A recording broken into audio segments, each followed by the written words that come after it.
in the dream, you are falling, lost in the listening distance, as dark locks in.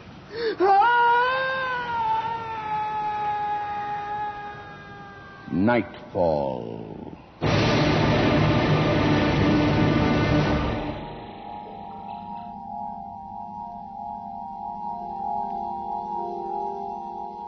Good evening. Tonight, in honor of an occasion that's dear to us all, we're presenting a special love story for lovers of all ages. The play, based on the short story by Robert Aikman, is called Ringing the Changes.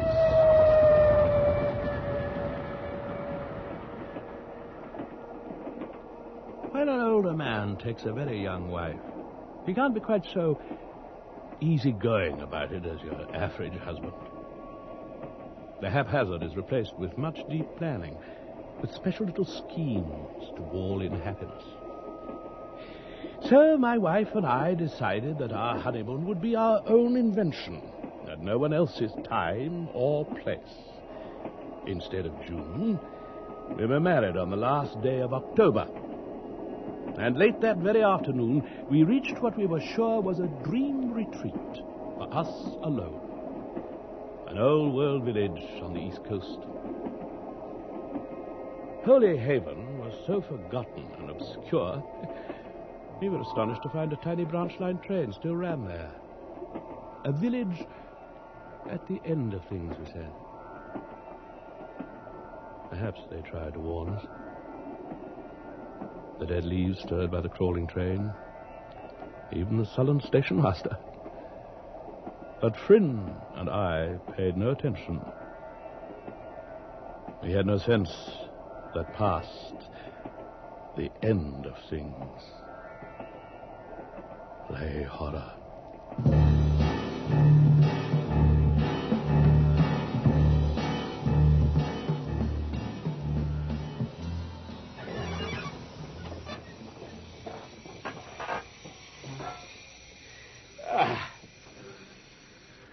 I think the railway company is as surprised as we are, darling. But we're here. Exhaustion makes you cynical, Gerald. Do remember the bags. I'm not that old.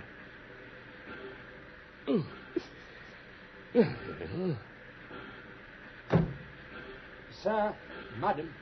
Good afternoon. I'm afraid you've made a mistake. Castleith is the next station on the line. This is Holyhaven. And this is exactly where we're meant to be. There's no mistake. Our tickets are for Holyhaven here. You'd best come inside. Rather grand station for such an empty place. Bit like one's grandmother all dressed for a party and nobody came. We're here, darling. Party of two. Too many for them. Look at the porter. Well, who are they? Visitors. Tonight? Well, that's what the tickets say. Have you a room booked? Yes, at the Bell Hotel. The Bell. Tonight of all nights. It's them Pascos. Yes, that's the name. Pasco. We don't use the Bell, but you'll find it in Rack Street. Straight ahead, down Station Road, then down Rack Street. You can't miss it. Thank you. I wanted to be... Oh, listen to the bells. They're starting early. Every reason to be in good time. It's very slow.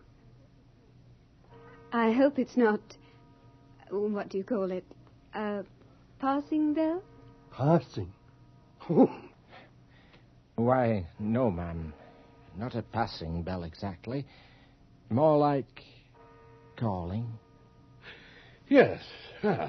Is there someone who could take our bags to the hotel? We don't go to the Bell. I see. Well, I'm sure we can walk. Come on, Fryn. And thank you for being so helpful.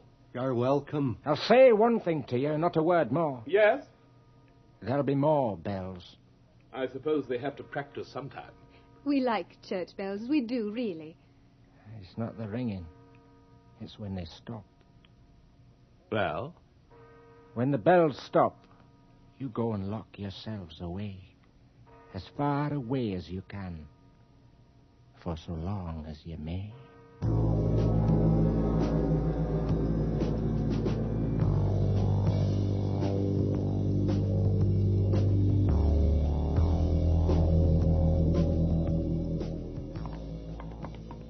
What horrible old men. I know we wanted to get away from all that grand hotel bowing and scraping, but... do you think we overdid it? Mustn't blame them too much. We're probably the only visitors they've had all year. They have to practice their local colour on somebody, huh? When the year's bells stop, run thee and I, huh? Speaking of hiding, where's everybody got to?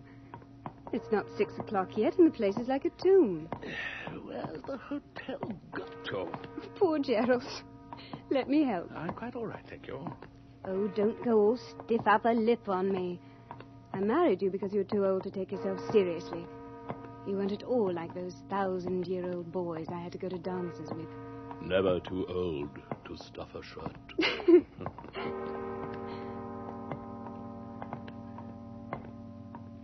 Well, the station master said there'd be more. I wish they'd play God Rest Ye Merry Gentlemen or something. Yes, it does sound funereal. Listen. There's a faint echo. All these narrow stone streets, I should think. Yeah. They follow the lines of the medieval city.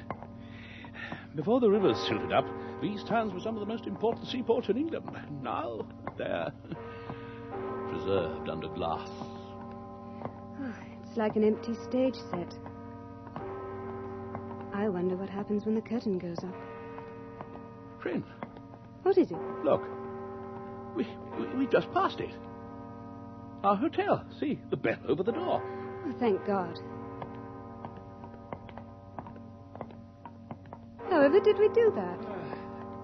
Lord knows. At least it's not cold. Well, the East Coast, and this time of the year, is incredibly warm. You know, I think it's getting warmer.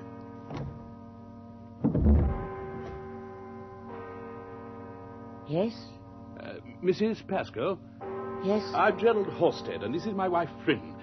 We have reservations for the hotel tonight? No. Not tonight. Mrs. Pascoe, I have a reservation for the Bell Hotel in Holy Haven, confirmed to our agent in London by telephone in the name of D. Pascoe, here. Oh, God. Don did this. Don. My husband. He's not very well. Mrs. Pascoe, we have reservations here. The last train has gone, and we may not be very well either if we spend the night in the street. God, no, you can't do that. You mustn't stay in the street. Come in quickly. Thank you. I think we'd better. I'm sorry your husband's unwell, Mrs. Pascoe. Oh, you know what men are like when they're ill. Impossible. Or very difficult. It's his stomach. He takes things for it. Sometimes he takes too much. Oh, I see. No, you don't. But you may. You'd better sign the register. The last entry is quite a long time ago. We're always quiet here. We did want to come out of season. Out of season. Quite. Sign here, please. Are we alone in the house? Except for Commandant Shotcroft. You won't mind him, will you? He's a regular. I'm sure we shan't. People say the house wouldn't be the same without the Commandant. I'm sure. Do you mind telling us what those bells are? Practice. So many at once. They have ways of their own in Holy Haven. Here's your key. Room number 7. If you'll excuse me, I have to see Don. Dinner's at 7:30. You have time for a drink in the bar first.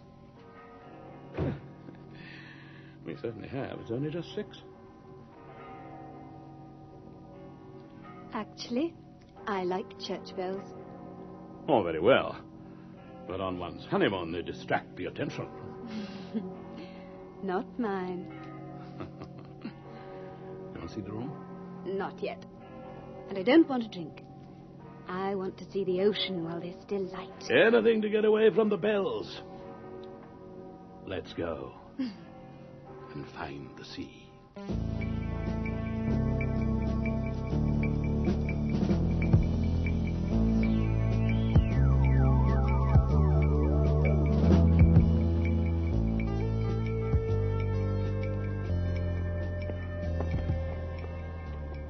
Gerald! What is it? Not what is it? Where is it? It's dark already. Where's the sea? Well, they must keep it somewhere. These weeds and great bloody rocks can't go on forever. You can certainly smell it. Honest sea smell. If you say so. I don't ever remember it so strong. Come out, wherever you are. Friend? Darling? Friend! Friend! Where are you? Friend, for God's sake! Sorry, darling. Panic over. Oh, what the hell happened? I stood on something. You're all right? Think so. Oh, the smell's worse than ever. I think it's coming from what I stepped on. My foot went right in, and then there was the smell. I've never known anything like it. Please, darling, let's go back. All right. But I must warn you, I'm very disappointed. I think that seaside attractions should include the sea. Take my arm, darling. Gently now. Look how far away the lights of the town are. Yes. There isn't a sea. Gerald? Hmm? Listen to the bells. It can't be. They're coming from all the churches, aren't they? Impossible. All the churches on the same night? I'm quite sure. I can hear one lot of bells with my right ear and another with my left.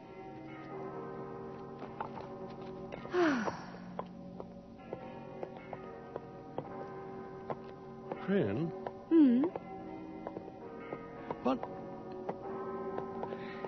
What do you think it was you stepped on?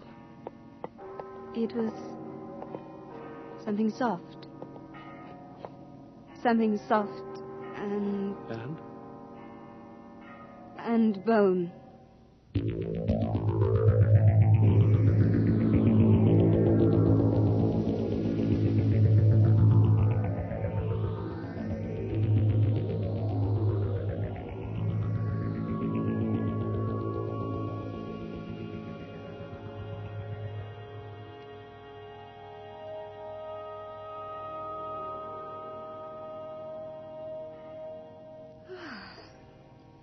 All things considered, darling, the food might have been worse. And the bedroom is beautiful. Ah. Do you know I've never slept in a four-poster? I don't know how we'll sleep in anything with that damn noise. It's going to stop, remember? They promised us. And anyway, what makes you think you're going to sleep? Meantime, I want a nightcap. I'll bring it to you in the lounge. Cure. Cumel, I think. Uh-huh. If either of them are sober enough to pour. I'll steal some and charge it to the invisible commandant. Well, then. Bar unattended. Landlord? Service. Kellner. Anybody home? Good God. You. Mr. Pascoe, I presume. Don, A double cognac and a cumel, please. And if it's not too much to ask... Wait. Wait. Oh, oops, and Daisy. I think, Mr. Pascoe, you'd better let me pour. Since I don't see any more brandy, I guess it's 2 cumels. Fool. Yes, well, perhaps, but I'm not a thief, Mr. Pascoe. I'll remind your wife to add them to the bill in the morning. Run. Run. What? Run. Oh, frankly, there's nothing I'd like better, Mr. Pascoe. But I see no way until morning. And if you'll excuse me, I'd better go and see to my wife whom I got into this bloody mess in the first place. Run.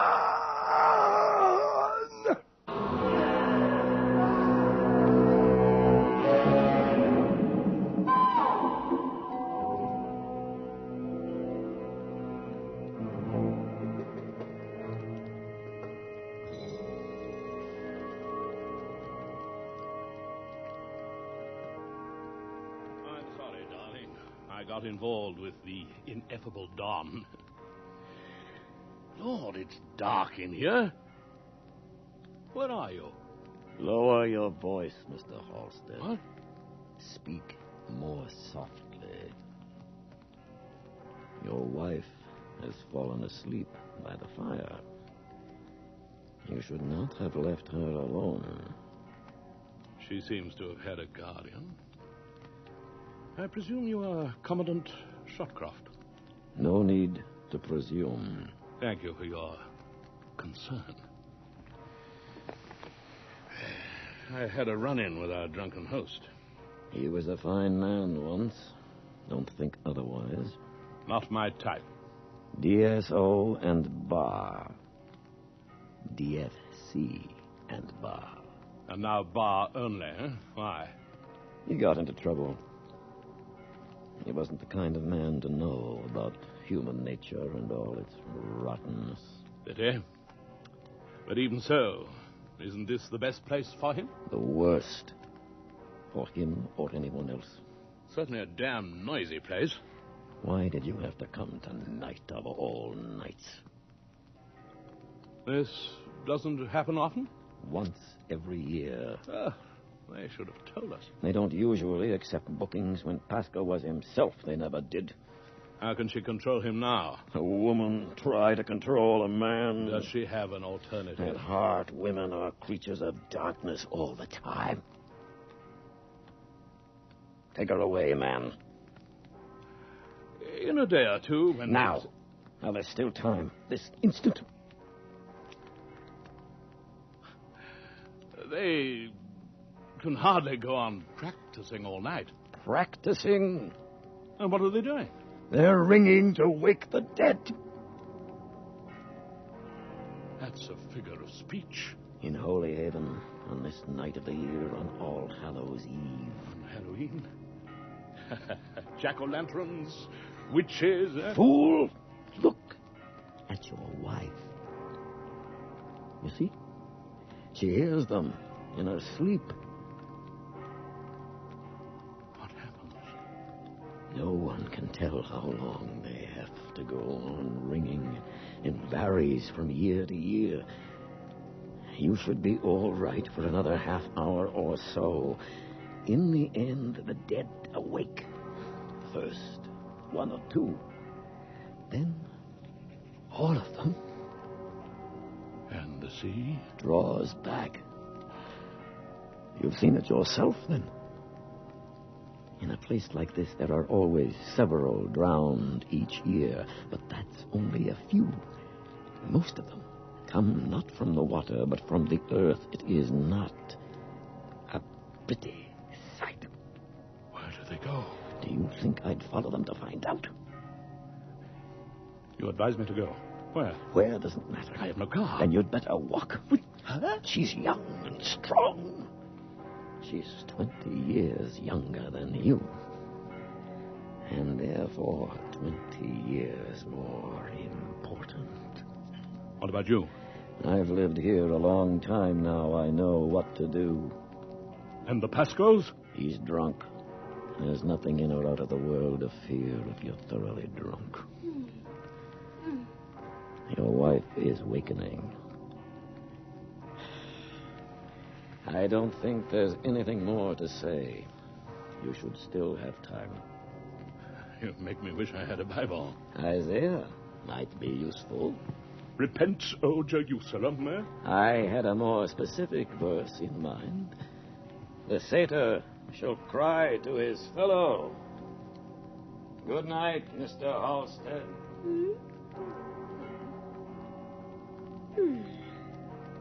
Hello, Gerald. Oh, what fun. The bells are still ringing. Friend, come away. Come away at once. We're leaving here now. But now, what about our bags? What about... Never mind the bags. Leave everything. Just pray the front door isn't padlocked. Hurry! For God's sakes, hurry!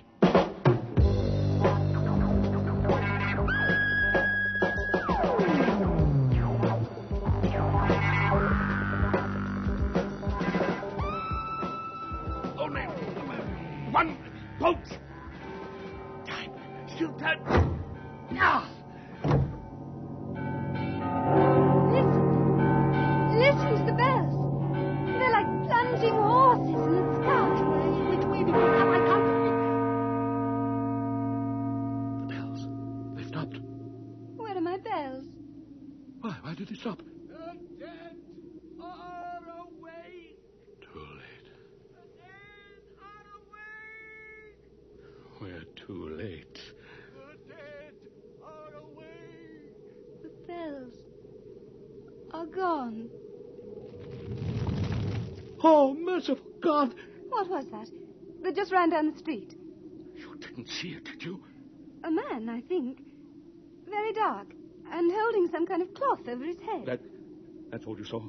I think so. Thank God. Get in. Get in here quickly. Where can we go? Our room. It's the only place left. Our room. And lock everything we can between.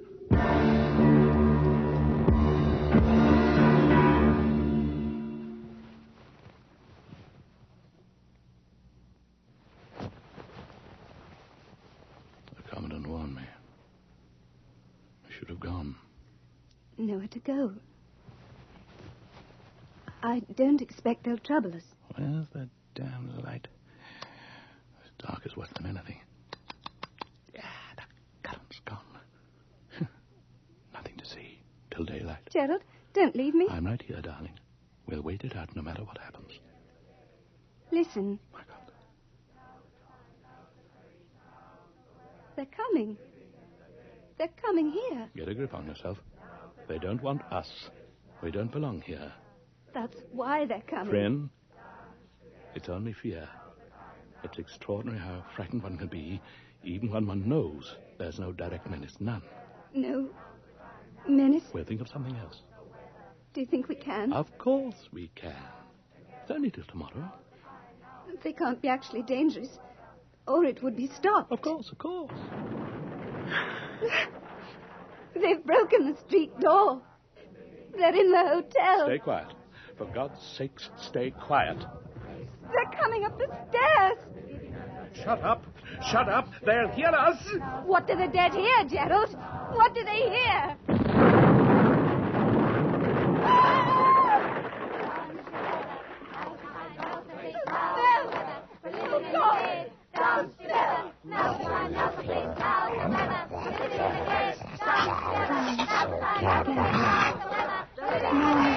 Time. Now the place. Now the weather. The living and the dead. Gone together. Now the time.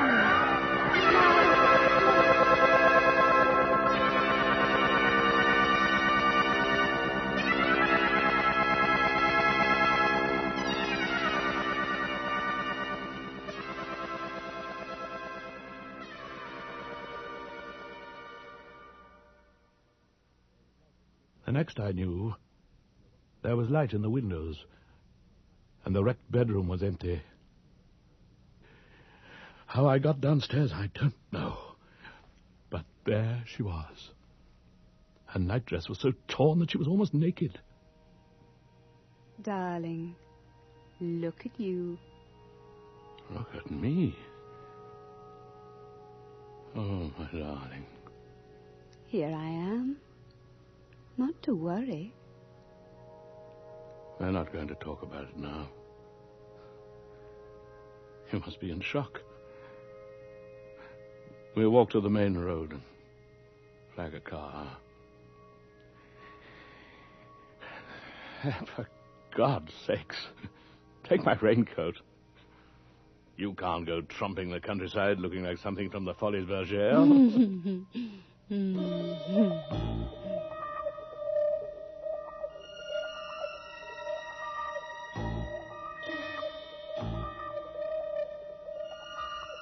In Rack Street, a milkman was delivering as we passed, but his cart bore the name of another town. When we reached the station road, we saw a small plot of land on which already men were silently at work with spades in their hands. We'd missed it last night, but in the grey light, we saw a signboard. New Municipal Cemetery. The diggers were as thick as flies on a wound, and as black. Don't look, Flynn. Turn your head. Don't look. Why, darling? Why ever not? She spoke to me, but looked at them. And I stared at her hard for a moment. Then once more, she became herself. In those few seconds, I became aware of something dividing us, which neither of us would ever mention or forget.